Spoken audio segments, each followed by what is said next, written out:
Hello. Today is Friday, February 26th, and this is a special edition of Friday 5 at 5 with Denver Public Library.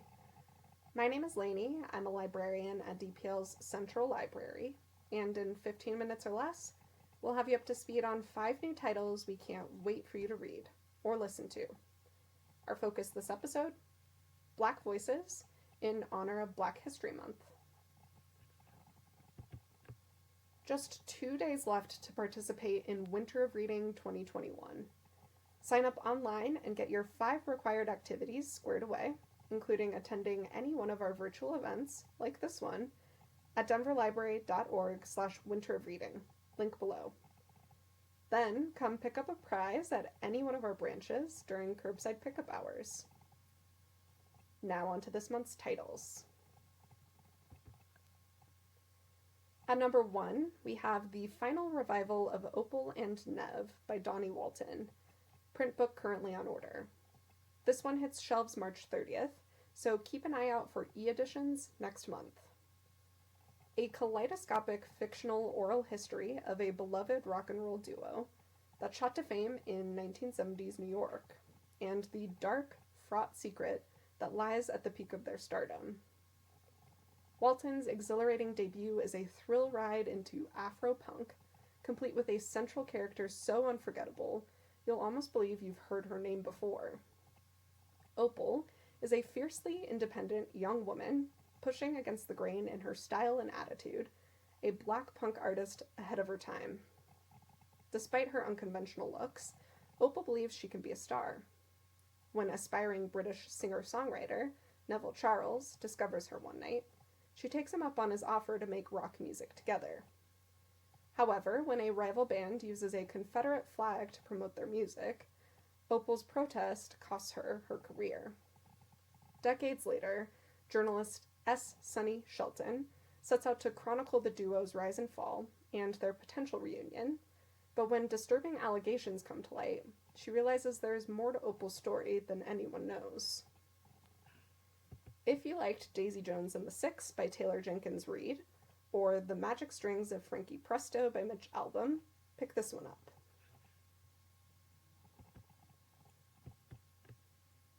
At number 2 this time, Surviving the White Gaze, a memoir by Rebecca Carroll. Print book available, ebook and e-audio on Overdrive. Carroll grew up the only Black person in her rural New Hampshire town. Adopted at birth by artistic parents who believed in peace, love, and zero population growth, her early childhood was mostly loving and seemingly idyllic. And yet, she couldn't articulate the deep sense of isolation she increasingly felt as she grew older. Everything changed when she met her birth mother, a young white woman who consistently undermined Carol's sense of her blackness and self-esteem. Carol's childhood became harrowing, and this memoir explores the tension between the aching desire for her birth mother's acceptance, the loyalty she feels toward her adoptive parents, and the search for her racial identity. As an adult, Carroll forged a path from city to city, struggling along the way with difficult boyfriends, depression, eating disorders, and excessive drinking. Ultimately, through the support of her chosen Black family, she was able to heal. Intimate and illuminating, Surviving the White Gaze is a timely examination of racism and racial identity in America today, and an extraordinarily moving portrait of resilience. To delve more into racially mixed family challenges, give Say I'm Dead by E. Dolores Johnson, or Will Harris's name-dropping mixed-race Superman, Keanu, Obama, and Multiracial Experience a try.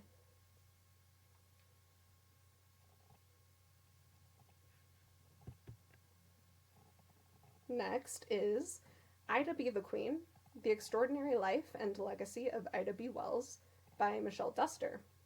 Print book available and on Overdrive in ebook and e-audio formats. Who was Ida B. Wells? A journalist, a suffragist, an anti-lynching crusader. In 1862, Ida B. Wells was born enslaved in Holly Springs, Mississippi. In 2020, she won a Pulitzer Prize. Ida B. the Queen tells the awe-inspiring story of a pioneering woman who was often overlooked and underestimated. A woman who refused to exit a train car meant for white passengers, and who brought to light the horrors of lynching in America. She also co-founded the NAACP, and in the eyes of the FBI, she was a dangerous Negro agitator. Of course, Wells is most widely known for her writing, and author Michelle Duster, Wells's great-great-great-granddaughter, emphasizes that she was avant-garde in what would become the field of investigative journalism. Wells began her career as one of a dozen black female journalists, working at approximately 200 black newspapers nationwide. This warm and accessible remembrance of a civil rights icon is a unique visual celebration of Wells's life and of the black experience.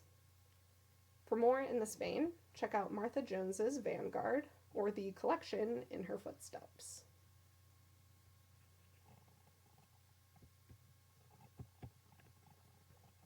At number 4, we have With Her Fist Raised, Dorothy Pitman Hughes and the Transformative Power of Black Community Activism by Laura L. Lovett, available in print.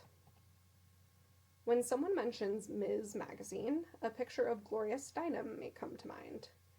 But there was a Ms. co-founder, a dynamic community organizer in New York City in the 70s, who shared the stage with Steinem for 5 years, captivating audiences around the country, Dorothy Pitman Hughes. With Her Fist Raised finally gives Pitman Hughes the star coverage she deserves.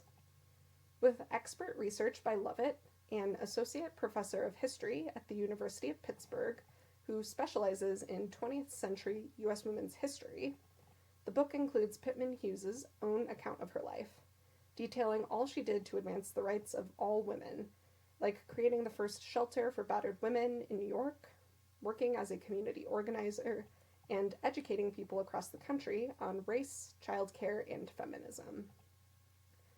Lovett's storytelling brings Pitman Hughes's career and activism to the center of the narrative, ready to inspire a future generation of feminist leaders. This is a long overdue and necessary biography of a pivotal figure in women's history, Black activism, and feminism. Check out Loud Black Girls, 20 Black Women Writers Ask, What's Next, by Yomi Adegoke, for a look at today's thought leaders, and if your curiosity is piqued, pick up the latest issue of Ms. Magazine, celebrating its 50th year of publication in 2021.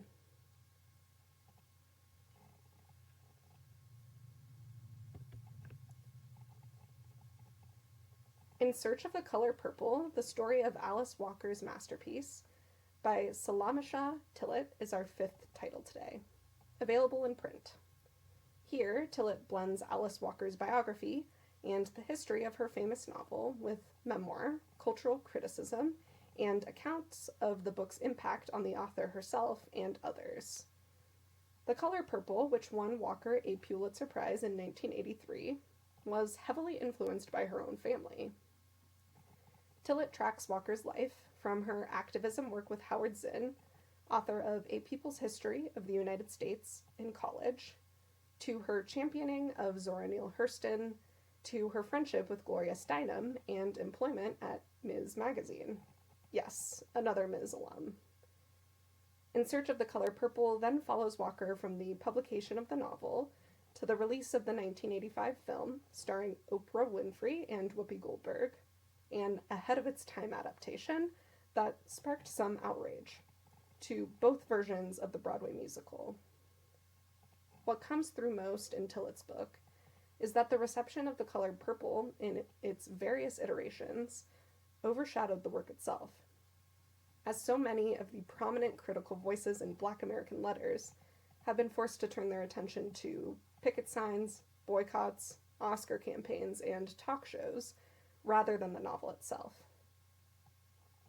Why not revisit The Color Purple today, or catch the film as part of the Black Experiences DVD binge box, which also includes Just Mercy, The Hate U Give, Loving, and The Great Debaters, or listen to the Broadway soundtrack.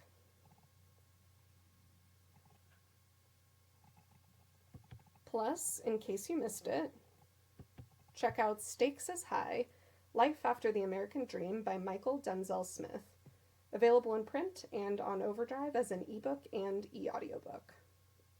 Journalist Smith finds 4 words and uses them to reckon with former President Trump's ascent and the America that enabled it in this 2020 release.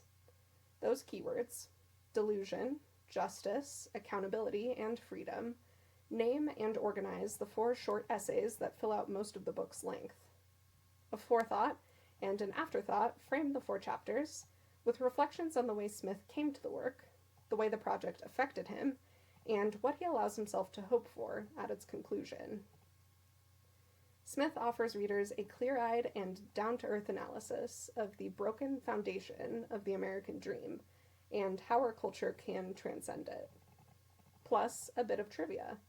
The title comes from a 1994 De La Soul single, and Smith shares the books, TV shows, and songs that have helped shape him into the writer he is today throughout Stakes is High.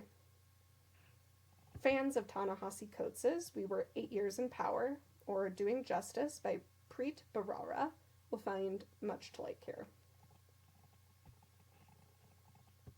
And that's it for this special episode. Thanks for tuning in to Denver Public Library's Friday 5 at 5. Check out or place a hold on these titles, and a whole lot more, right now at denverlibrary.org, link below.